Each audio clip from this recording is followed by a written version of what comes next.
In Buddhism, there is no self that goes to be reborn. This is the most important starting point of the Buddha's teaching. The Buddha clearly taught that there is no permanent self, no ego identity, and no personal soul that moves from one realm to another. What we call me is only a temporary gathering of causes and conditions. Yet in society, we often hear phrases like after death, we go to heaven, or after death, we fall into hell. These words sound Buddhist, but in truth they are only conventional language. Conventional language is used to help ordinary people understand more easily. It is not the language that describes reality as the Buddha truly saw it. In reality, no one actually goes anywhere. There are only causes that produce results arising exactly according to conditions. When the mind is filled with greed, anger, and delusion, that mind becomes restless, pressured, and suffers immediately when it clings. This state of mind itself is what Buddhism calls hell at the level of experience. In Buddhism, hell does not have to be a physical place first.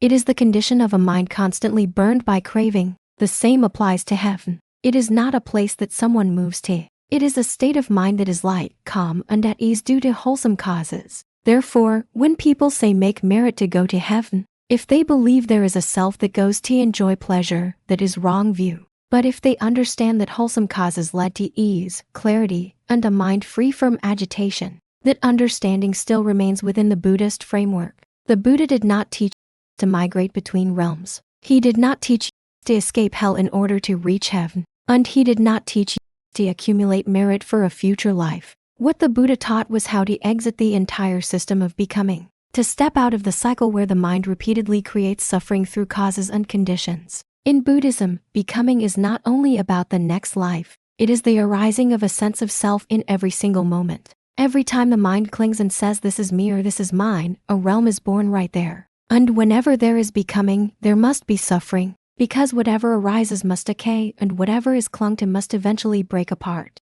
That is why the Buddha taught to see the cause of suffering in the present moment, to see that suffering does not come from the world or from other people, but from the mind's own clinging and attachment. When the cause clinging ceases, becoming no longer needs to arise, and the cycle ends right here. This is the true meaning of liberation in Buddhism. Not going to any place, but no longer having to be reborn as a self ever again. And this is why Buddhism does not teach fear of hell, and does not teach hope for heaven, but teaches complete freedom from suffering here and now.